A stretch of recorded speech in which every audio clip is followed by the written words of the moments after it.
Hello, everyone. So this is Jeff Grubb. He's a reporter from GamesBeat, which is the games part of the VentureBeat website. It's like our sworn enemy, pretty much, but a very fine journalist he is too. And one of the reasons is there aren't many sites that really cover the mobile gaming industry in any great depth. Certainly none of the consumer sites will. Polygon, Kotaku, but sites like mine, sites like VentureBeat and GamesBeat, they really do.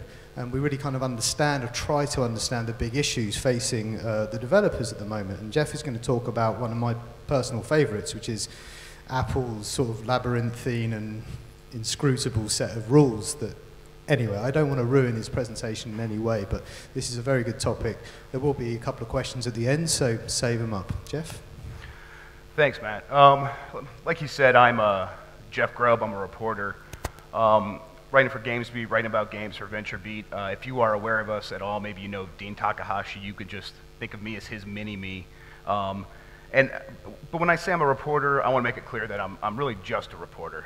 You guys are tapped in, you're developers, you're making these games. I am viewing it from the outside looking in. That's my job. I try to figure it out as best I can, but it's not my job to kind of understand all the analytics on these guys up here talking about all the, the very specifics of making games. And so when I come at games from that perspective, I kind of want to explain what I'm looking for. And it's a little bit different today than it was a few years ago. I'm looking for something bold and interesting, and you say, well, yeah, that's obvious. People should write about what's interesting. But it's a problem these days in mobile, because mobile's become a little boring. And it's not anyone's fault. It's not the game's fault. It's just that a handful of games sort of dominate the space. There's just a few games that are making more money than anyone else, and then when those games aren't making money, it's the games that are copying them. And that's fine. There's some really great games, but as someone who writes about this stuff, it turns me off a little bit when it's been a couple years now and it's still the same games. So when I talk about what attracts me now, it's games that break the rules, games that are going outside the system. And if you're a developer, I could see you thinking, well, that's going to bug me. That's going to bother me, because I'm going to play by the rules. I'm going to make a great game, and it's going to get attention. But it doesn't really work like that anymore. We've seen this time and time again, that the best games aren't necessarily breaking their way to the top, and yet the same games are just staying there making all the money. So I want to kind of give an example of this, because, again, I'm sure you're thinking, still I'm not going to be the one that's going to break the rules. Here's a chart from App Annie that shows what's happened since the end of 2012 to just a couple of days ago with Clash of Clans. It came out and it almost immediately went to the top. And since then, it has consistently made more money than just about anything else. Everyone knows this, but you might not know it's 2015 now. Like, we're going on almost 3 years where the same game has made more money than any other app. And not saying it doesn't deserve it. It deserves it. But what I am saying is it's weird that no other game has come along that has also deserved it. And there's the reason for this is, well, you have to ask. Is it because there have been no other great games, or is it because the system is a little bit wonky? And I think we have some proof, some evidence that suggests that's the case, that it is wonky. A couple developers that have made money early on are spending all of their money on marketing, and they just keep making all the money because of that. And this creates a stagnation that bothers me. Again, like I was saying, it was turning me off. But I think we also have some evidence that suggests that it really is a pay-to-win system in making games. We have Clash of Clans, Candy Crush Saga, the top two money-making apps in the world consistently for a long time now. And one of the only games that really break into there is one that spent $40 million on a supermodel and Super Bowl ads in Machine Zone's Game of War. And so that, that makes me wonder, like, is the system a little bit broken? If, that's the only way to break in, if the rules kind of aren't working, and it's okay to break them. And so as someone who writes about games, I start looking for the ones that are kind of going to go outside that system to just say, no, I'm here. I'm going to make a game that's going to get attention no matter what. And, it's kind of an outlaw mentality, a criminal mentality. But we have a long history of rewarding people who kind of go outside the system. We mythologize, organized crime. Jesse like the old outlaws from the Old West. Like people would go around like just pay money to see their bodies after they died. It was gruesome stuff, but people like love outlaws in a certain way that's. I think that we can apply that to gaming, but of course our gaming outlaws are Flappy Bird. The story with Flappy Bird, and everyone knows it, is that it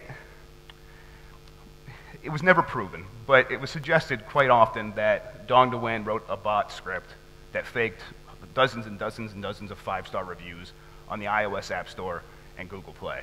I don't know if that's true. I'm not saying if that's true. I think maybe it probably is.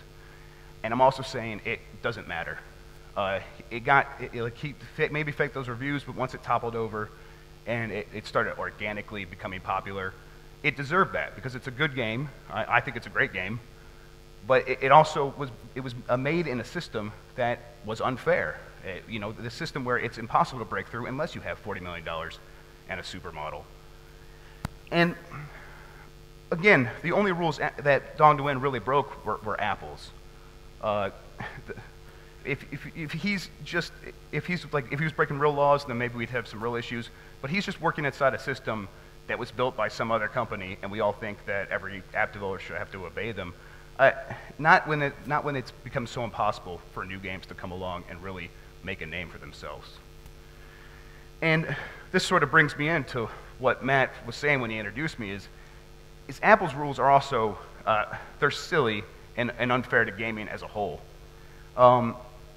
Apple is making quite a lot of money from games. Most of its app revenue comes from games.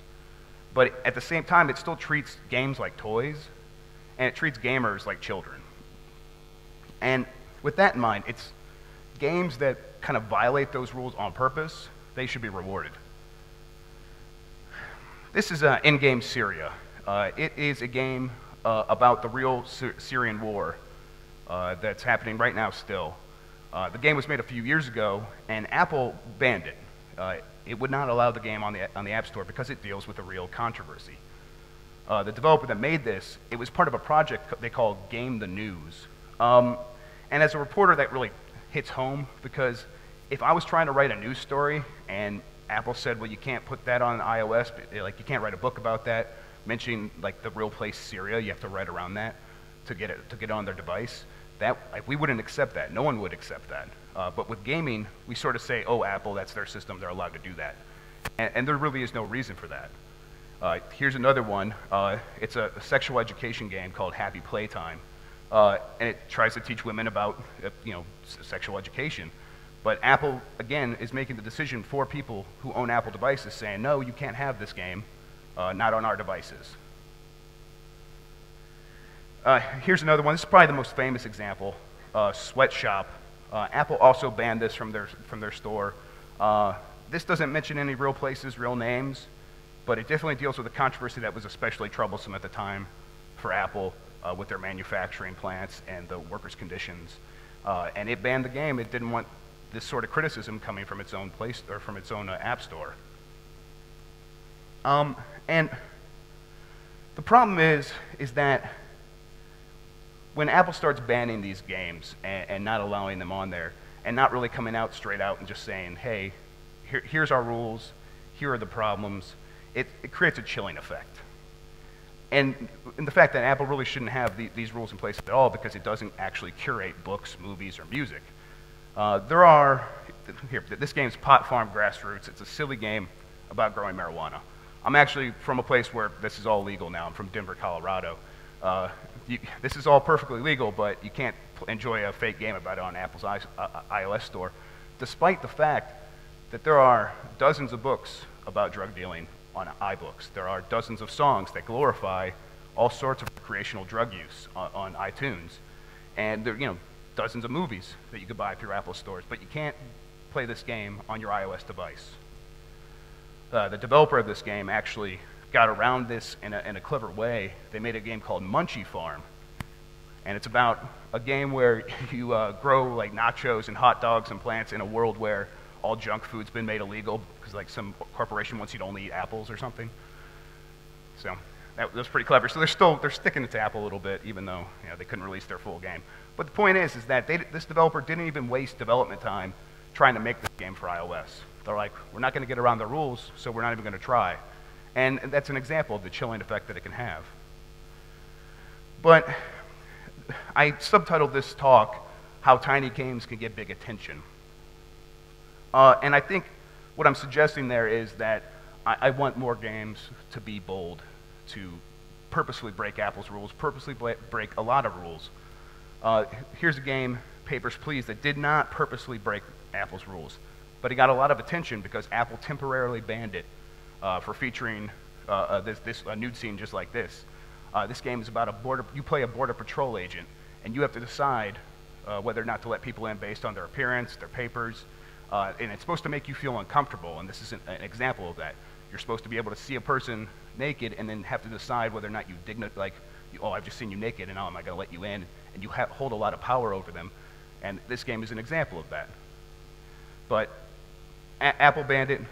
They said later it was a mistake, but in the 2 or 3 days where it was banned, the game got a lot of attention, got a lot of headlines. It was already very popular among certain crowds, but now it was getting attention that it probably wouldn't have got otherwise just for its iPad release. And so, basically what I'm saying is Apple's rules don't make any sense. They really don't. And really you shouldn't have any respect for those rules, because if they're going to treat games like second-class citizens and yet make so much money from those games, it's unfair. And at the same time, you can get attention from reporters like me, reporters like Dean Takahashi, Maxi-me, or whatever you would say, and just by taking risks, making games that are important. There's another talk tomorrow, I think, Games for Change. Someone's going to talk about a similar subject, that you could say something important with your games, and at the same time, those are the stuff that's going to draw attention from people who write about this stuff for a living. You're going to make another Clash of Clans clone, that's fine. I'll take a look, but I'm probably not going to write about it. But if you make a Clash of Clans clone that has something political to say, something important, then we're going to start talking, because that's going to rub Apple the wrong way. And when those rules when I agree that those rules need to change, I'm going to be right there, kind of behind you, saying, yeah, I'm going to, comfort the afflicted and afflict the comfortable. So, I think that kind of wraps it up. Really, I just want to say, be bold, be different, and then come to me and I'll write about your game. Thanks. All right, thanks, Jeff. Yeah, so we've got plenty of time for questions if anybody has any, but I think I'll just kick it off. Yeah. I mean, we've talked a lot today about how crowded the mobile marketplace has become. There's so many different games, there's so many developers. I mean, how much of a problem is this approach that Apple takes to resolving that? Because you would have thought they'd be invested in helping developers to find their audience, and yet by imposing these rules and not really telling anyone what they are, they're actually ruling out a broader variety of games that could appeal to a broader variety of people. So they're kind of funneling all the games down the same fairly narrow path, relatively speaking. Yeah, it creates a clear problem. I think it wouldn't be so much of an issue if there were more change at the top between the games that were making all the money, but there hasn't been. So the fact that we also have this huge marketing barrier of entry, $40 million in a supermodel, and then at the same time, Apple's saying, and if you try to do something that's too different that could potentially anger us, and we're going to just ban your game flat out, and you're going to have to deal with those development costs and put it on Google Play, and good luck. That's going to create the chilling effect that I mentioned earlier. But so what do you say to the small developer that takes your advice, right? They make a game for iOS devices, they take the risks, and they spend, say, 6 months of their lives and all of their money working on it, only for it to get rejected. I mean, what do you say to those people? They've broken the rules. I would point back to Papers, Please. So that game was temporarily banned, and it's already a very political game, but it uses fictional places and fictional people. If it was real places, real people, probably would have had a lot more of an issue. But it was temporarily banned, and during that temporary period, the developer said, I'm just going to remove that one scene and I'll be able to put the game up on the store. And yet he was still getting all the headlines saying, this is ridiculous, this is unfair, Apple's being, they're trying to stifle this really important political text. And so you can take bold risks, but maybe take them in a very narrow way where you could maybe switch them out if you have to. Because you're still going to get all those headlines, you're still going to get all that attention, and people are going to fight for you. But don't risk your whole game on it. That's fine. I would never suggest that. Yeah, another example of that is Smuggle Truck, which was a game about smuggling Mexican immigrants over the U.S. border, the Texas border. A very satirical look at that. Turned into Snuggle Truck. Yeah, and exactly. with all the immigrants replaced with teddy bears and so on and so forth. Yeah. So that definitely is possible. The thing with, as a journalist, you know, I've just take it for granted now that Apple will not return my emails. Yeah. They won't ever comment on anything. They don't really seem to care very much about people being able to report on what they do or to offer a fair appraisal of what they do or be objective in any way. I mean, do you ever see that actually changing? I mean, could developers just making these sorts of games and having to deal with the influx of these products actually make them change their rules? I mean, because that surely would be the ideal, is for the rules to change for being stupid rather than breaking the rules and just hoping for the best. Right. The eventual goal of what I'm saying and encouraging people to break the rules to get attention from me is to highlight how silly these rules are and they have to change. You can't treat games as a different sort of medium than books and movies. Whether or not it will change, I think Apple's in a place right now where they are very much like, we're going to read from the Steve Jobs Bible every day, and we're just going to do that over and over again until, you know, we start losing money. Which probably still never be it'll be never probably, but and that, you know, that rule book from Steve Jobs, you know, he's probably the one that wrote, and like if you go to the app guidelines, it says very clearly, if you want to criticize something important like a religion, write a book, don't release an app. And most people believe that he's the one that wrote that. And so when you're sort of mythologizing this guy that's gone and you want to keep doing what he did, I don't think there's going to be much hope for change in the immediate term, because Apple's like, well, we did it right for so long under him, let's just keep doing that now, and we'll see what happens. I'm conscious I'm completely monopolizing this discussion. Are there any questions from the audience at this point? No? Okay. Well, oh, sorry, one over there. Yeah, absolutely. I'll meet up with you over on the side if you want to get that, absolutely. I mean, so as one last question, so I think it's slightly different in Asia.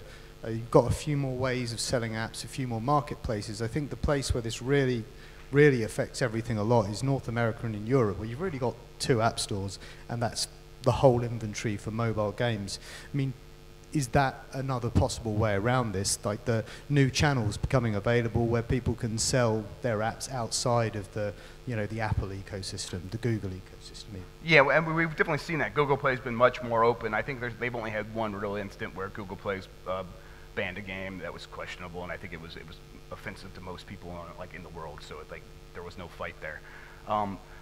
But I do think that if these other app stores, especially in places like China and these emerging markets where there's just so much potential for money, and if those stores start offering apps and games that are different and strange and bold, and they're making a lot of money, Apple will have to change just because they don't want to not have the hot thing that all the other stores have.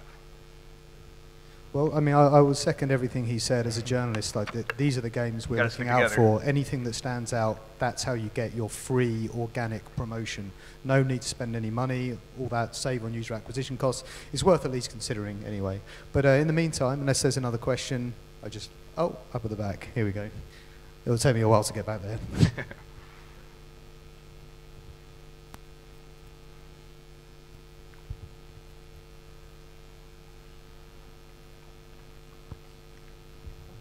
Hi, I just want to know, you say if you want to get all the attention, you have to be bold.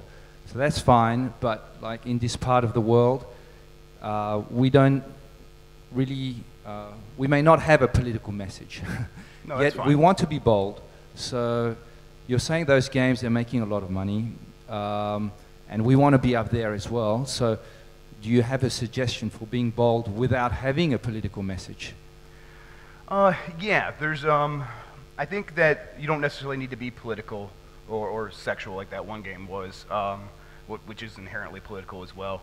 I think that you can be strange, I think is probably what I would say. There is definitely a sort of culture that runs through everything right now, movies, music, games, books, where the stranger you are, the more willing you are to shock people, and not necessarily in a scary way or in a political way, but just to give you an example, if you have a game that starts out very calmly, very serenely, but then very rapidly turns into something that's shocking and different and wasn't what people were expecting, I think that you can sort of fake that sort of same response that you get from a sort of strong political message. It definitely, you're probably still not, in that case, you're probably not going to get banned by Apple, so it's probably safer. And at the same time, it's also not going to be as clear to people like me, a journalist, saying, oh, I'm just saying, in your situation, in that situation, I'd have to like play the game and kind of investigate it to kind of see, to kind of get to the sense of what you're going for. Where with these games, it was much more obvious right from the bat that, oh, here's the situation, it's black and white. These games are trying to say something, Apple's not letting them say something. So that right there is a story. So you probably won't get that immediate response, but you could sort of kind of fake it, like I was saying. I mean, this sort of goes back to Matt Hall's talk this morning, in which he said, if you make a game for everyone, you're not really making a game for anyone at all. And it's similar if you're patterning your game on an existing successful game. It's really not necessarily a way to be successful. It's really trying to identify some more underlying and base principles to adhere to. Any more questions? Well, if you could put your hands together for Jeff Grubb.